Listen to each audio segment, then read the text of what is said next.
Assalamualaikum warahmatullahi wabarakatuh dan salam sejahtera untuk kita semua.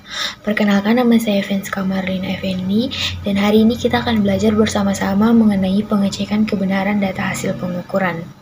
Sebelum kita belajar mengenai pengecekan kebenaran data hasil pengukuran, alangkah baiknya jika kita mengawali pertemuan kita kali ini dengan berdoa menurut agama dan keyakinan kita masing-masing. Oleh sebab itu, mari kita berdoa bersama-sama menurut agama dan keyakinan kita masing-masing. Berdoa dimulai.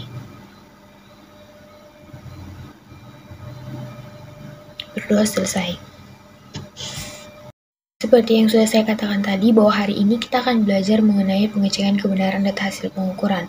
Nah, teman-teman pernah tidak mendengar mengenai materi ini? Mungkin yang terlintas di benaknya teman-teman adalah bagaimana atau cara untuk mengecek apakah data yang sudah kita dapatkan itu adalah data yang benar atau data yang sesuai atau tidak. Nah, apabila pemikiran teman-teman seperti itu, maka yang teman-teman pahami ini sebenarnya sudah sangat benar, yaitu pada kesempatan kali ini kita akan belajar mengenai bagaimana mengecek apakah suatu data pengukuran yang sudah kita lakukan itu sudah benar atau masih perlu dilakukan pengambilan data ulang. Sebelum kita masuk lebih jauh ke dalam pembahasan kita pada kali ini, izinkan saya untuk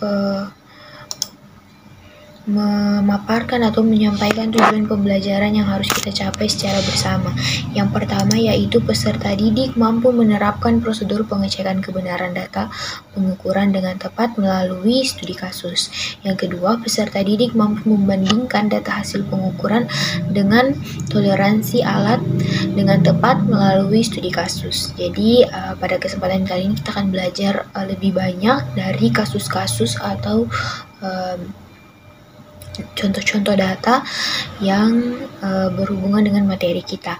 Selanjutnya kita akan masuk pada bahasan yang pertama, yaitu adalah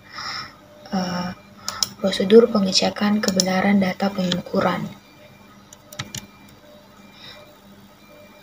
Nah, pengecekan kebenaran data pengukuran ini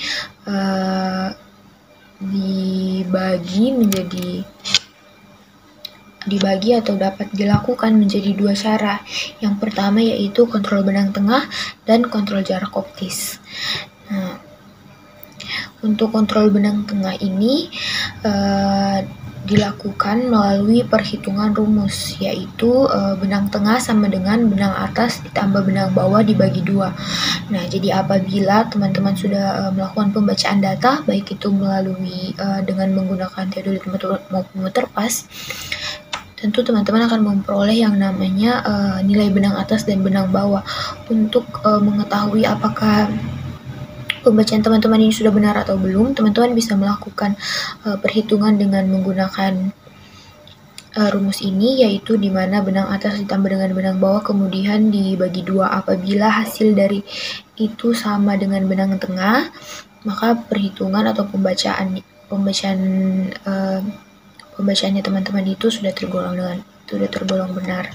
Nah, selanjutnya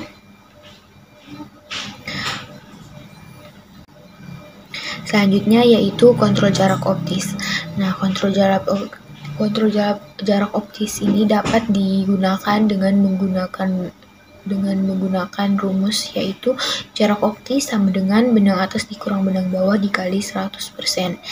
Nah, ketika teman-teman memasangkan patok, sebelumnya itu pasti teman-teman akan melakukan yang namanya pengukuran dengan menggunakan pita ukur.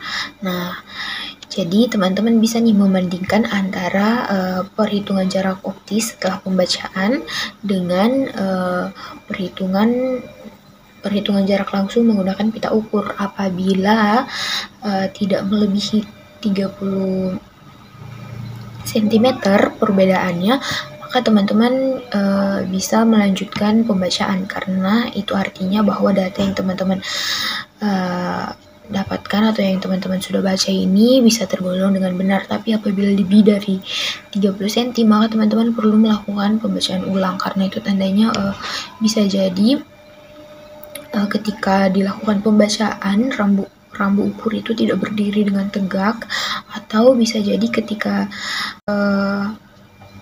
menarik pita ukur tidak ditarik dengan baik. Nah, kita akan masuk pada bagian yang kedua, yaitu prosedur membandingkan data hasil pengukuran dengan toleransi alat. Untuk mengetahui apakah pengukuran harus diulangi atau tidak, dan untuk mengetahui baik tidaknya pengukuran sifat datar atau memanjang, maka diketahui batas harga kesalahan terbesar yang masih dapat diterima yang dinamakan toleransi alat. Nah, toleransi alat ini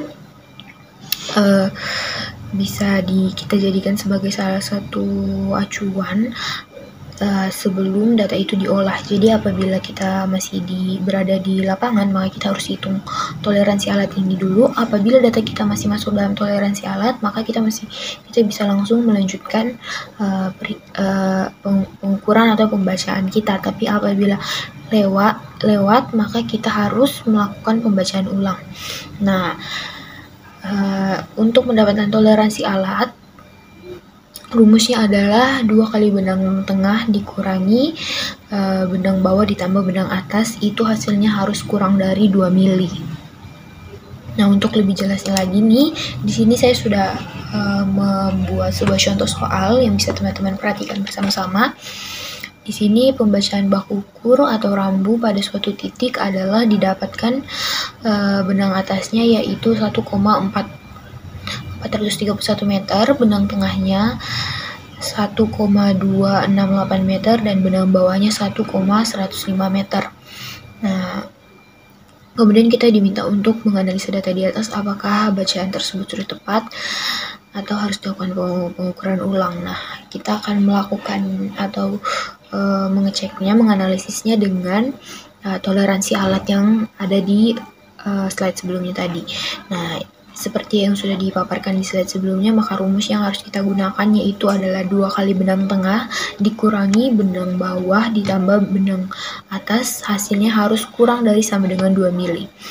Jadi benang tengahnya kita kali 2 dulu, kemudian benang bawah dan benang atasnya kita jumlah, setelah itu baru kita kurangi. Jadi di sini benang tengahnya yang dikali 2 itu hasilnya adalah 2,536 dikurang sama 2,536. Nah, setelah dikurang karena hasilnya sama, jadi didapati hasil 0, di mana 0 itu adalah kurang dari 2 mili.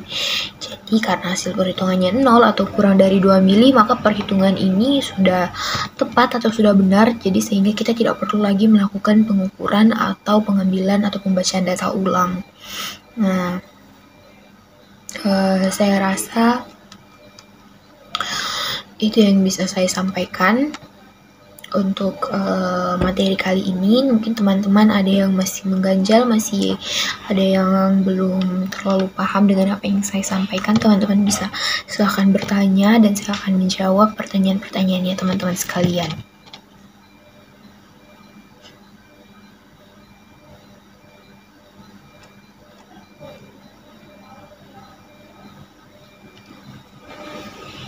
Iya, kalau misalnya teman-teman sudah tidak ada lagi yang ingin ditanyakan, saya akan bagi teman-teman dalam tim-tim, di mana satu tim itu akan terisi oleh 5-6 orang. Di sini kita akan melakukan yang namanya studi kasus nih teman-teman. Jadi saya akan bagikan LKPD kepada teman-teman. Di dalam LKPD atau lembar kerja peserta didik ini, di dalamnya itu sudah terdapat contoh-contoh kasus yang nanti teman-teman akan teliti. Jadi teman-teman akan menjadi detektif.